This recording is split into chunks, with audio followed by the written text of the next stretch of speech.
Hashtag no music, no intro. Another episode, a fully packed, lot to catch up episode of the Saints Block Party podcast.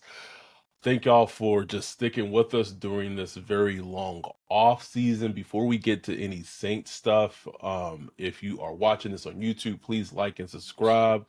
Uh, Sorry. we got politics No, going keep on, going. primaries going on. You got the primary in Missouri. Just had to clarify that he wasn't with the KKK. He was just an honorary member of the KKK. It's honorary, man. Hey, I wouldn't actually be a member now. Bro, if that does not tell you the fucking state of this country during Black History Month, bro, just got one more day. Just holding on to it. Hey, it's a leap day. It's a leap day, man. Anyhow, before we get to the Saints, we have a lot to cover, but it's a compact episode.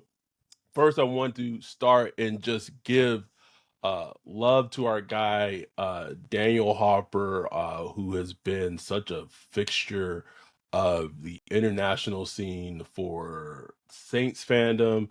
Him and Mike do the Saints City and Me podcast, which is an affiliate podcast, to our podcast, Saints Block Party podcast. And the Saints announced their international fan of the year. Something like that. All I'll say is there is not an international fan of the year for the Saints that is not Daniel Harper. Daniel Harper goes above and beyond. This man has the best man cave for the Saints, domestic, international. He has grown the Saints fan base and has become like a liaison and a spokesperson for building like the Saints brand. Him and Mike have come over to New Orleans almost nearly as much as I have in my entire life. So much as I have. I mean, like, right. in New Orleans more than me. I'm from there. For him not to be named or announced international fan of the year for the Saints is a travesty. But if by him and Mike being anyway affiliated with us is potentially the reason why they were not selected is complete fucking bullshit. But I wanted to say from the bottom of my heart, we Dan's been through some rough times lately, but just know that we love you. Yes. I love you guys. We love you. We know how an amazing diehard fan that you are, and if you're not the Saints quote unquote international fan of the year, you are our fucking international fan of the decade. So don't let it get you down, bro. We know what's real. We know how down truth the earth you are. So I just wanted to get that shit out and foremost. And then our niggas turning, I don't know what, 45, 47, just fine. 42, shout baby. out to my dude Ryan, who is turning 42 tomorrow, March 1st. Pisces season. I don't know why I don't even know why I made that face. I don't know nothing about fucking horoscopes or astrology. Waterbenders, baby, waterbenders. Nah, bro, you can't come out talk about waterbenders when you ain't watched the cartoon and the animated series, Ryan. You can't. Just dipping my toe in, bro. Just dip my toe in. But truly, man, happy birthday tomorrow. Happy another 365 around the sun. Appreciate it, bro. Enjoy your day, man. And you're like family, and we've been knowing each other for a long time. We've been doing this shit. We're approaching our what 4 year, mm-hmm. 4 years in April, crazy. but insane. But happy birthday. Hope you and Bree have I know shit's storming, but regardless, enjoy it, man. It's a blessing just to see another year. Blessing, man. Blessing, bro. I'm thankful as hell, man. Just to be alive, feeling good. Had some little health scares this past year, whatever. Yeah, I was right there. Yeah. I feel better before that I feel better now than I did before all that. So I feel good, man. It's a blessing. Got the podcast, got a lot of people that love me, care about me, beautiful wife. I'm happy, bro. So I'm not complaining at all, man. At all. We have a lot to be thankful for. I don't even know where to even kind of jump in. We have a lot to cover. I think let's start with like kind of the big news. Big-ish, but if you really listen to this podcast, it's not really big because I've been really hinting at this whole Marcus May getting released thing for like months now, bro. Months, bro. I've Months. been on it, bro. I've been on it. But the guy that's on Twitter who just like aggregates everything, who's been blocked for years. I don't even know. I don't even know who originally reported it. I think somebody from, was it Ari? The Ari Yeah, dude? I don't know. but I don't think he actually like reported it. He just like aggregated. I don't. Anyhow, Marcus May. It's reported that he will be released for the Saints. It's something that I've been kind of on top of for the last couple of months because I was told verbatim, like the team was almost ecstatic when he got suspended, bro. Just like, ooh, yes, yes, because all that money, all that guaranteed money, all that voids, and it makes it a lot easier to cut a player who maybe was not playing well, not playing expectation, and this is such a cautionary tale. Right, I still remember us recording our episode when they didn't bring back Marcus Williams, they diverted and they signed Marcus May, and this is just a cautionary tale of how like self scouting is such an important thing because Marcus Williams went off the team and the defense completely changed because you no longer had that true center fielder, and you thought that you could just replace Marcus Williams with a player kind of similar money.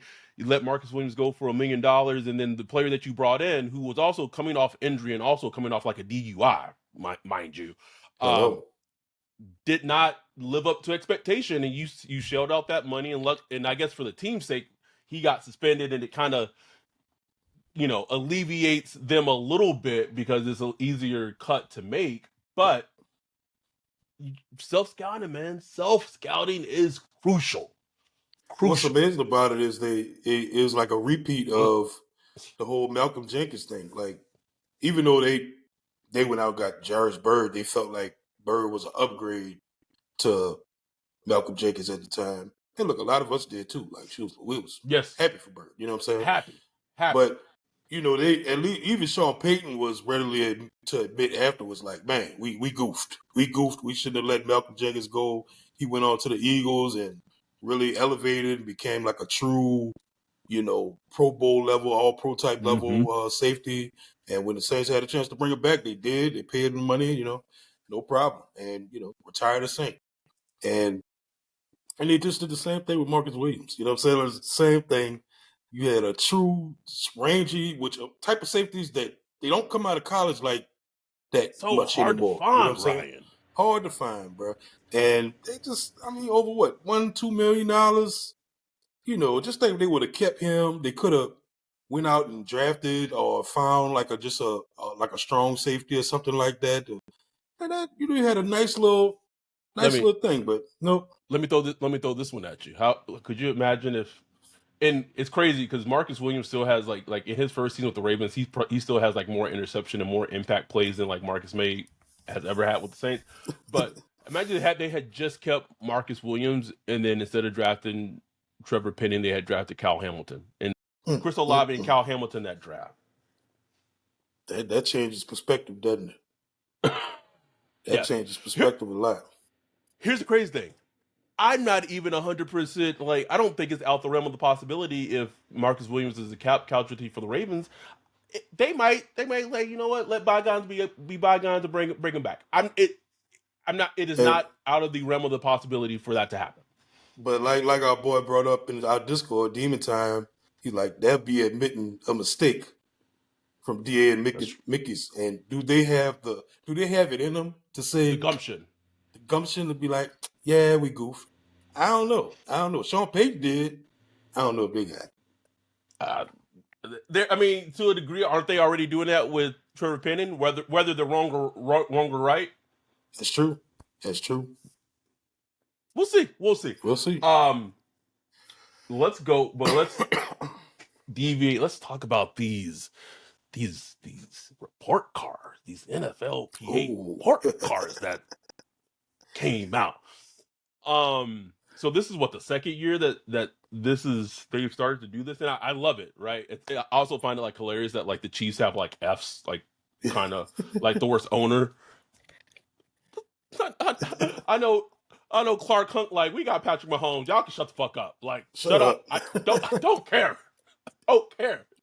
Um, that said, there are some things that the Saints got graded on, that just stood out to me. So the fact that Dennis Allen, I believe, was like 29. Like, so these are player grades.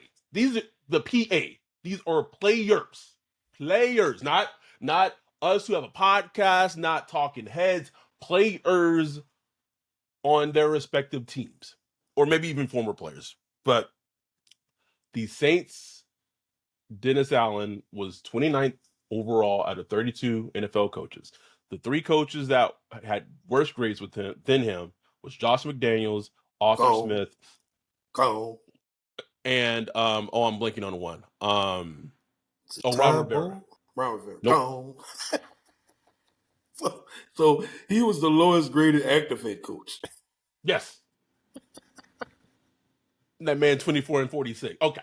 Oh Lord. That is just hilarious to me, and I don't want to feel like we're just beating this horse senseless. But the thing that stood out to me, and shout out to our girl D who brought it up and on Twitter when the came out, is that how are you the New Orleans Saints? You are in the South. You hospitality should be your first thing that gets checked. How is your communication with like the families of the players where it is right now? I got to pull up the actual grade. It was like maybe a D, and like some of the things that kind of came out in regards to like why it like the grade was low. Like it's what happened to Southern hospitality? Like where is the Southern hospitality?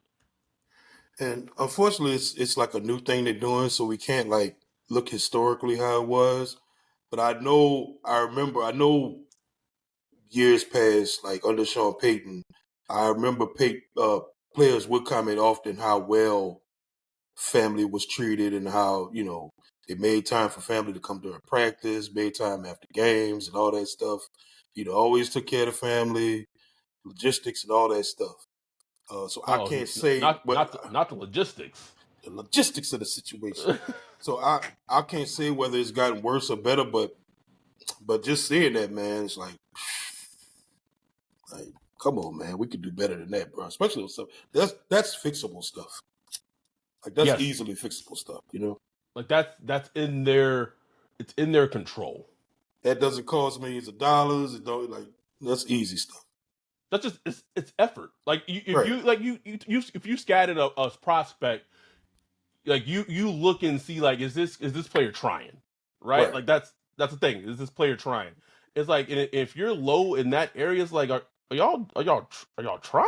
Oh, they trying just like they do with the Microsoft Surface. How they track them to see, who watching tape on the weekend and all that stuff. Same thing. Like, you trying? Simple as that. And that is just that's something that just stood out and just it was on that one. You was on that one, bruh. Because it feels like it sends the wrong. It sends just where are your priorities? Where are your priorities? And I know that people hate the Cowboys and rightfully so, but they got graded like an A+ in how the Cowboys treat players' families. There's a reason why. There's a reason why players who play for the Cowboys love playing for the Cowboys. It's shit like that. And that shit matters to players. Hey, what is the situation if my family's here at a game? Like where are they gonna be after the game when the game's over and I want to hug my wife and hug my daughter, hug my son, hug my kid, whatever. Like, and if those logistics aren't figured out, then what are we doing? You're a multi-billion-dollar company. Yeah. Now, shit. I remember when AT&T in Lubbock first opened. That was like a prime job in Lubbock. if you got a job at AT&T, they're paying like $19, $20 an hour. I'm not making any of this up. Ooh-wee. And that came with childcare. Drop kids off. They had childcare there. You go work, pick them up at them. You telling me you a multi-billion-dollar company and you can't provide childcare, bro? It don't make sense to me. Hey, at least charge a fee. The charge said, man, you got to pay up. We want us to watch your game. You want me to watch these Rugrats? No. With Jim Harbaugh, brother, we about to be baptizing babies as soon as they go through, bro. Just dipping them. You're now Catholic. But I will say this though, like the Saints do pay attention to that stuff, like because they got the poor grade on the food, on the dietary and food last year. They renovating the whole damn cafeteria, knocking it down, moving training camp because of it and all that. So they do pay attention to it. So I'm sure they will try to rectify this, you know. And I like that the NFLPA is doing that. You know what I'm saying? I love it, bro. I wish every company did stuff like that. You know what I'm saying? I mean, I know companies do surveys, but they don't pay attention to that stuff. You know what I'm saying? But like a real good survey that goes out to the public and gets the public involved and you know gives that clarity on things. I like that. No, I do too. Perfect example, and like because of what I do, like I guess because we're government employees, like our salaries are not like our salaries are like public. Like someone can like literally go and like see like it's public information. Don't go and look. It's not that impressive, guys. I guarantee you. Or you may look at it and look at it as impressive, but then you also don't account for the fact that I live in California and the taxes. California tax, like oh shit. Los Angeles. Yeah. They took like 15,000 out last year, bro. Just hurt my heart. Just California, or just everything? That was everything. Oh, California alone was like 12K. Damn. Yeah, maybe y'all should just secede, bro. Just become your own little country. May as well. Shit. Civil War about to drop, bro. That movie about to drop soon. Wait, I get a look of what that shit look like. Wait. Restructures are still happening, and I don't think there's anything. I don't know, like hugely that we need to hit on regarding the restructures. It's just kind of business as usual. But something that did happen that did kind of make some waves was the hiring of former Raiders and who also worked for the Patriots, David, is it Ziegler? Ziegler. So he was a former GM of the Raiders for like the last 2 seasons. He is hired on in kind of like an advisory role to the Saints. And I know like it initially, like it was like, oh cool, fresh eyes, blah blah blah blah. You go back and watch Jeff Ireland fresher at the combine. I'm not an expert body language reader, but I don't know. Something was interesting about that to me. Very interesting. What is your take on having him be this advisory role added to the team? I mean, it seems like you're right. Oh, okay. Well, I can't say that. I can't sing that no more. Oh no. Like it seems like Mickey Loomis just wants another set of eyes, but I think his trust in Ireland is wavering for whatever reason, whether that's deservingly or not. But I think his trust is wavering, and he wants another set of eyes in there. And I also think, I think it's an audition. You know what I'm saying? Just an audition. Because remember when Ireland came in, it wasn't like Ireland was just handed the keys to the assistant GM role. He just kind of came in, get your feet wet, see what we like, and then eventually they gave him more responsibility, and and now he's over the entire draft or whatever. So it's interesting, and you just know how these NFL front offices work, bro. Like they could be cool, they could be buddy, they know each other and stuff like that, but when it comes to their jobs, bro, it's just like anybody else's job. Like hey, this mine. Hey, don't be looking over my shoulder, bro. Whoa, Like, whoa. I do this. You know what I'm saying? It's very, very much about protecting your power, protecting your desk.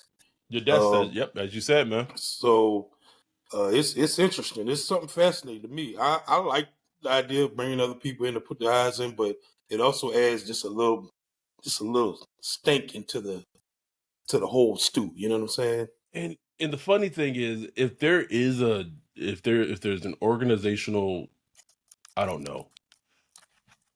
I don't even know how to word it. Like loss of faith in Jeff Ireland. The thing that's so interesting and funny to me is that I get the sense that the person that's making the final decisions in the draft room is Mickey Loomis. Mm. So like, if you're ultimately making those final decisions and those picks aren't working out, and let's say hypothetically, like the board is shaped a certain way, and Jeff Ireland has shaped the board a certain way, and there's players that are ranked blah blah blah, and if those players potentially aren't being selected, and now like everyone's like looking at like Jeff Ireland like he's the one who like, but if Mickey Loomis like it's. It seems kind of scapegoat. Is Jeff Ireland about to be a scapegoat in this bitch? I don't know, bro. I don't know. I don't know. It just anyway. It's interesting. I will just say it is interesting to see how it will unfold. I will say this to like as a positive from it. Uh, I think that having a different voice that maybe has not been in the like the continuum of what has been like the Saints front office for such a long time, and just having someone who's just new, and maybe cannot maybe be a yes man or maybe have a different opinion. I do think that perspective is important. But also like, do we just want to be the Raiders? Like we just like have this infatuation with the Raiders, bro. Like they went on this tangent. Oh, we model ourselves after the Steelers. Well, because we really feel like we're the Raiders right now. Like I'm telling you, bro. I'm telling you. And another funny thing about that whole thing is like, man, he's part of the crew that got rid of Carr. Like, so I wonder how Carr feel right now. Like, you know what's great though? Like we brought up this perspective. I would love if Dave Ziegler was like, listen, I think we might be able to go up and get Jaden. Like just change franchise. Like I don't know, bro. But I think we talked about the possibility of them drafting a quarterback in round one, and I still don't believe it. Like I don't believe it, man. I just don't believe it. I don't.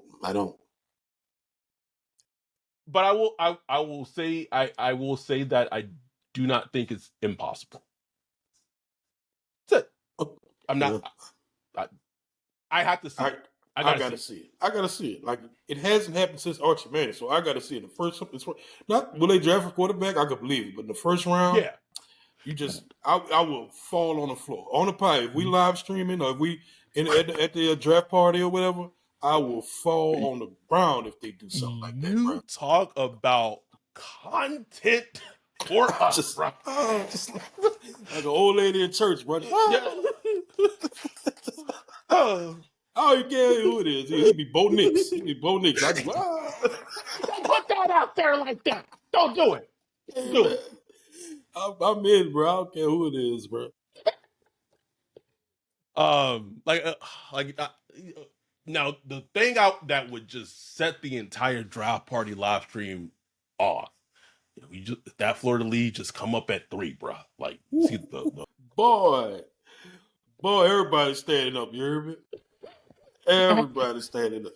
Butthole tight as shit, bro. Tight. I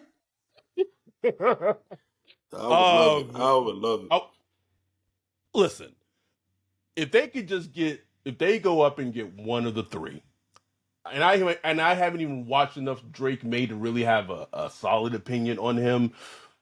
But at this point, bro, they just the fortitude to finally say we are serious. Yeah. Like, yes, we have Derek Carr for one more season. If it's Jaden, Jaden Daniels, whoever, then that player doesn't even have to come in and feel rushed to start, right away. Right. Yeah. Now you go on them practices and training camps, and they looking like, because I could easily see it, bro. Also, we know Derek Carr like to miss a half or two when things ain't going in his favor. He be like, Now, so it's different when Jameis coming in. You put a Jaden Daniels in that bitch with Chris Olave. he ain't leaving the field, huh? He ain't He leaving. might not, bro. It would just, yeah, oh man, it would be such a fascinating thing, and also like run us the content. Combine week. Oh yeah. We had the interviews with the players, the interviews with head coaches. A goal for the podcast next year is to be at the combine. We will figure. I just, I mean, hope, and I said this in the Discord. Like, I just want to, like, if the season don't go well, bro, I just want to be like, just start grilling them, bro. But it might not, at that point. It might not be DA, bro. It might be a whole new coach, and I might not even have to come up as hard, bro. For real, man. Might be a nice, like, just there's hope, bro. Just like I that is a goal for us next year is to be at the combine. But Dennis Allen was asked questions. He did like a little presser. He hit on a various amount of topics from like the Clint Kubiak offense. Some I don't know. It felt like nothing was really said about Marshawn Lattimore. Honestly, like it was just like whatever. Nothing speak. Yeah. What were your kind of like your biggest things and what have you when DA was talking at the combine? Just from memory, it sounds like he sounds all in on the Kubiak style system. Very much the run, especially the run game. The just what he's looking for. They did say that Kamara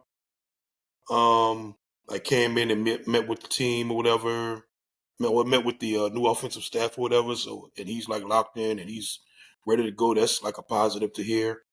So it's gonna be interesting, bro. Like, it's gonna be interesting, like we've been saying on this podcast, what the Clint Kubiak offense will be. A lot of people assume it's gonna be Looks like the 49ers Shanahan offense.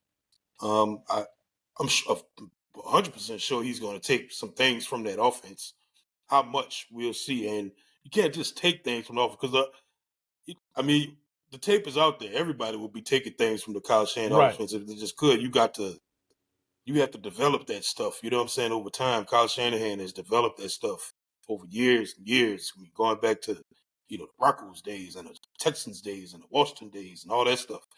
So it's going to be interesting to see what the Kyle Kubiak branch of offense looks like. And from DA's perspective, it sounds like he's really feeling like the Gary Kubiak offense is coming through Clint Kubiak. You know what I'm saying? Right.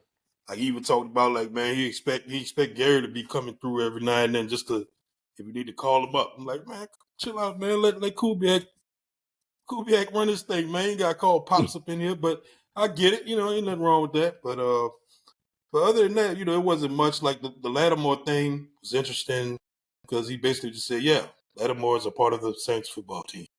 That's it. It's like it was nothing notable from that. It's like it sounded exactly what you're supposed to say when you're intending on trading a player, but you don't want to say it. You know what I'm saying? Kind of like the Pete Carroll, maybe, the Pete Carroll, like the Pete Carroll with Russell was like we intend for Russell. I don't remember exactly what the wording was exactly, but it was like you try not to lie, but you know. Just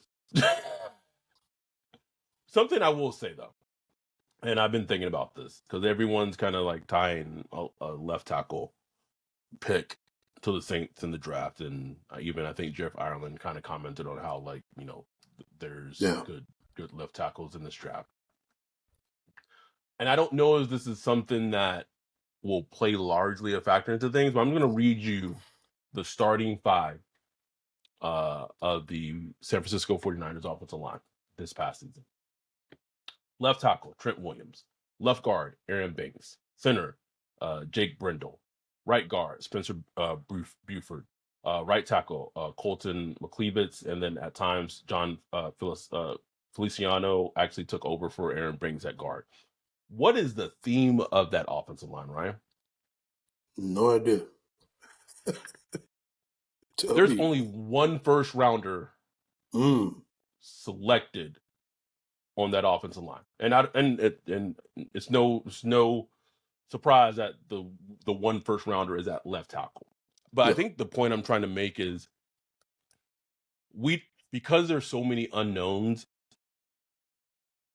the 49ers offensive line was able to be successful and played largely well throughout the season with almost like kind of just like I won't say call them Jags because that's kind of like a little disrespectful, but like like maybe borderline like average NFL starters. Right. And I wonder if any of that plays a factor into like you know war rooms going on. There is a left tackle, or everyone's well, not everyone, but a lot of people are mocking J.C. Latham, tackle from Man. Alabama to the Saints, whatever. But maybe like, what does it go back to though?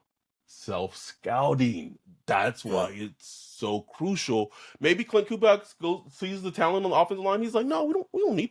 No, we good. Like, we don't need another lineman. Like we good. Or if we do need a lineman, we can get them later in the draft. We don't need one in the first round. But just thinking about that, and I was actually trying to pull up like the Gary Kubiak Texans teams that he coached to see like how what was like that talent, offensive line wise. But it's just very something to maybe just take note of. It made me nothing. It made me nothing. But the Niners has shown that they can coach the offensive line talent up where they don't need premium picks at that position for the offensive line to be successful. Right, exactly. And I think yeah, go ahead. No, and I think that's important to just be mindful of. Yeah, and it comes down to having, finding the right players that fit what they want to do and being able to teach what they want to do. There it is. So it's going to be, we don't know until how they view the players that are on the roster. You know what I'm saying? And I do expect them to make some moves and maybe sign a player or two in free agency, maybe bring back Pete. But like I said, man, I just think it would be a mistake to go into this draft with offensive tackle as a must. It's a must. You know what I'm saying? Yeah, it's a must address because you're just going to go and draft a player just out of need, and man, it just. I mean, yeah, it works sometime, but man, you just open yourself up for a lot of mistakes, bro. So I'm hoping that they're able to kind of figure it out because I think there is enough talent on this offensive line that you can make happen. Because they did talk about, Ramczyk, he did, go get his little knee checked up or worked out and stuff like that. So it's looking positive right now. We'll see. I mean, look, Ram ain't never gonna be the all-pro Ram that he was a couple years ago. That's gone. But man, he's still like when he plays, when he's healthy-ish, when he plays, he's still a good right tackle. You know what I'm saying? So absolutely, yeah. And there's games where he does for like a minute look like old Ram. Mm-hmm.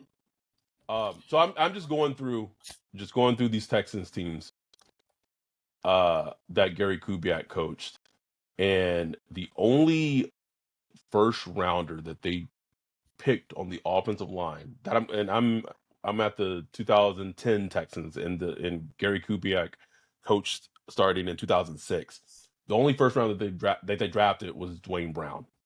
Wow. The rest are just guys, bro. Like just guys.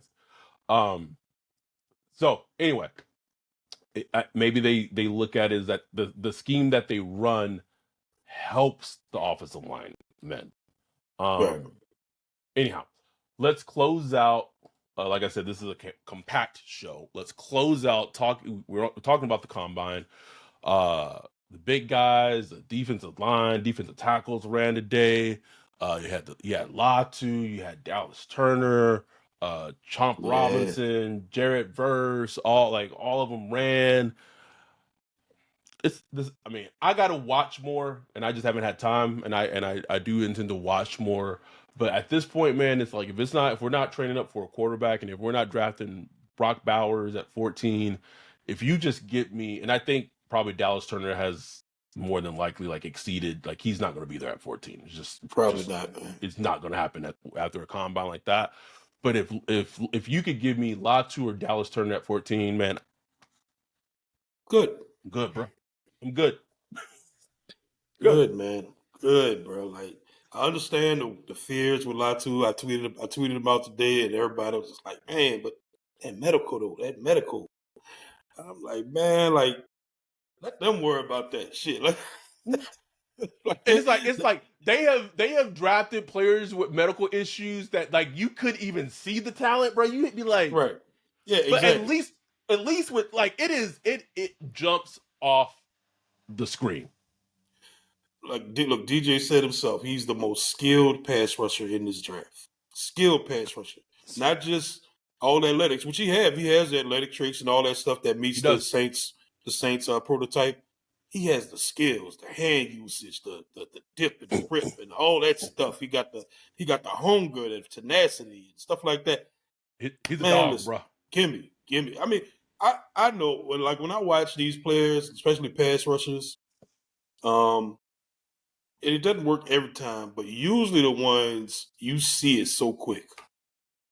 Like the I ones remember, that are good, yeah, the ones that are good, you just see it so quick, bro. Like remember what was it Jalen Phillips? bro. I was just about to say it, bro. Scott Wright was like, you guys, he just gave us a name, bro. And Yeah, this just this gave is him why that. Scott was so great, bro. And I was like, no. We both like went and kind of watched him at the same time, not like Yeah. purposely, and we were both like, oh, Oh shit. oh. It was just apparent, bro. It Yeah. just leaped off the screen, and with like Latu to me, like it's funny because that is my like I know DJ compared him to Trey Hendrickson, Trey and Henderson. I Yeah. want to give us some little credit being able. I was in that almost like 2.5 3 hour pre combine little like presser that conference that DJ did. Also, I want to give some props to DJ, bro. Like that man was just Bruh. this man was just like 2.5 3 hours just straight, bro. Bruh. Just Like impressive, impressive. impressive. But the fact that like I was able to ask him a question and kind of represent the podcast, and that was my question, and Ryan in our Discord said I was trying to put the Saints on blast, but I wasn't. I was just saying like this, they have drafted edges that have not worked. Period. Foskey, Peyton Turner, Marcus Davenport, and I know the jury's still out in Foskey, but they have not worked. And basically I was like, if Latu hypothetically was the pick, could he buck the trend? And DJ said it so perfectly. If you haven't seen that clip on social media, he said, they drafted guys, trait based guys. All those Mm-hmm. guys were trait based, and he said Yep. Latu is just he's not like you see it with Latu. Like it's not like he has the traits, like but like he has the other stuff to back it up. That said, Dallas Turner is for sure my number one edge in this draft, Mm-hmm. and it's not happening, bro. It's It's not not. happening, but I don't know. I don't know because with the quarterbacks and the offensive tackles, I don't know. But he's not gonna be there. He's not gonna be there. No, bet. Nah, yeah, he like my comparison for him as a player is like Will Anderson was Will Anderson last year, and Mm-hmm. Dallas Turner is like Nordstrom Rack Will Anderson, Oh right? yeah. Like like I don't think he's not as good or as great as a prospect that Will Anderson was, but he's like Nordstrom Rack where you're like, shit, that's still a great deal on fucking Yeah. something that's luxury. Right. And anyway, but I know people keep coming at you about the Jarrett verse, and I haven't watched Chomp Robinson to have an opinion on him, but Uh, there's I pass don't. rushes in the draft, man. Yeah, they are. And look, I don't hate Jared Verse. He's not on my do not draft list. Close to it, but he's not on it. And he He really like when I first watched him, I said, "Man, he looked like a Saints. He just looked like somebody the yes, Saints draft because he has production. That's no question. He he has does production. nine sacks in each of his last 2 seasons.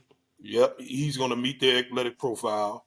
And he's not a Yes. bad player. Like he's not a bad player, but it's just the things that me personally that I look for in a pass rusher. Some of those little uh, pet peeves I Mm, saw with him. You know what I'm saying? It's like mm. sometimes he just kind of, as the play's still going on, he just kind of like, what's going on over there? You know what I'm saying? Like he's not really trying to get in it. You know, that tenacity I like to see. Gets blocked, he can get stuck on blocks a little bit, stuff like that. That doesn't mean he won't be a good player, a good pass rusher. It's just some things, my personal taste, I'm just kind of like, I don't love it. But I wouldn't hate if they drafted him. I wouldn't be like mad or nothing like that. And Chop, I need to watch more of him, but I remember when I did watch him, I just quickly noted that I love his playing style, his playing tenacity. Didn't have a ton of production, so that's like I would have to watch more to figure out why. Like, was it his playing strength? Was it the way they used him? I don't know. But I just know when I did see him, I liked the way he moved. I liked the way he played, stuff like that. So we'll see, bro. It's just gonna be something that I could see Bowers and Latu sitting right there at 14 when the Oh, Saints are up, bro. And no, and the Saints gonna do no, something else, bro. It's gonna be no, like, no, damn. no, I can see it, man. I can not see it. not during Black History Month, Ryan. And they're not even black. I just said no. um, I think with the verse, I really feel like it's kind of like I feel like Usher, like you remind me, like I just it just feels too, I don't know, Yeah, I know what you too on mean. the I nose. know what you mean. It's two on the nose, bro. Two on It the is. nose. Anyway, we were wrapping this up. I wanted to touch base with Ryan, his thoughts with how the whole Caleb Williams situation is playing out, because I think it's absolutely fascinating. But Oh man, no, let's talk about it. Fuck that. Let's talk about that shit. it is I love how he is controlling his narrative. I love it, bro. I I love it. love it. I And love the it. It is. NFL can't fucking Oh stand it. man, you know they can't stand it, bro. You know they can't stand it. Also, like Marvin Harrison Jr. has pretty much said like he's not going. He might not even run the 40 What? all pre-draft. And you No know what? pro day, Why? nothing. Why? Why should either of them do anything? Put the tape on. Put the tape on. Period. But Caleb take it to a new level. He said, "I ain't even give me all my medicals." I Y'all ain't love gonna it, be man. proking and prodding on me. Nope. Nope. If you're the, I don't know, if you're, I don't know, I'm trying to think of a team that's picking low in the draft. Like if you're picking 2025, why no no no, I done I gave love y'all it. 3.5 years, and if you're serious and if you're serious about drafting me and you're the range where you could draft me, you can meet with me, you can set something up with me, and we provide you your medicals at that point. But before then, kick rocks, bruh. You Kick know rock. them white owners are fucking steamed about this You shit right now, uppity bruh. Negroes, get this up. You don't love football, don't you? You don't Now love it. we could talk about, we you're saying in our Discord like him not having an agent is Yeah. probably maybe detrimental, because this is even different from Lamar, because Lamar was utilizing his mom. His mom worked for Goldman Sachs. Shout Right. out to the Right. person in our Discord. So like, Yeah, people's acting like she just some lady sitting at home. Like, that lady sharp, bro. Chill out, you know? it's because she was a black woman, bro. That's It's it. You all already it know. was. You already All know. it was. I wonder if the Caleb thing, and I said this in our Discord, if the only team that really it really affects right now is the Bears. Because if it don't affect the Bears, it don't matter. It don't matter. But if it does affect the Bears, and like then the question is like how many other potential teams could it perturb that much? And I I get a sense that for whatever reason that the NFL or like teams in the NFL are not in love or sold on Caleb. Mm-hmm. That's the general consensus, even coming out of the combine. And Yeah. I'm like, well, I know one coach that does love him and it is sold on him, and he coaches in Denver. So it's like y'all gonna be that dumb, but then potentially like if he drops to like 2 or 3, and Sean like, hello, I'll give you 2 twos and Patrick Sertan. Like I don't know, Man. man. It's gonna be fascinating. Fascinating. But I love it though. Don't let us fuck up though. Could you? Wouldn't that be some shit? We talking about Jaden Daniels. We talking about Drake May. Could you imagine if like Caleb fell to like 3 or 4, and then the Florida League pop up? Football guys don't love us like that, bro. Bro, I don't drink to the level of I don't ever really drink to the level of getting drunk. It just doesn't happen ever. Like I can't even tell you the last time I was. I know for sure that night on the meetup, toe up, watermelon margaritas for everybody. Toe up. Be alright, writing that shit off. We got Caleb, goddammit. Anyway. Thank y'all for just the support. It's like I said, we know it's dead. It's gonna pick up a little bit with the combine, and then it's in March is tomorrow, and now we're a couple of weeks from free agency, and I know that the Saints aren't going to be heavy spenders. They're not going to be shopping at whatever, but even just free agency, it comes with like a little excitement. There's going to be I'm sure there's going to be some trades that happens that no one sees around the league, and just that's the shit. Like, give me that, run me all that chaos. And now I can say that. I said that one time in the past, and then I stopped saying it because I didn't want that shit to happen again. Said that right the day before Jimmy. I tweeted it, Ryan. You remember I tweeted it. I said, give me chaos in free agency. And the Saints said, bet. Now, I want it. I don't care. Want it. Give me all every little bit of chaos. I really don't want Marshawn to be traded, to be fair, though. But everything else, chaos. Anyway, thank y'all for the support. Happy birthday to my dude, Ryan. If you're listening, you hear this, make sure you give him some love tomorrow on his birthday or whenever you do listen to this.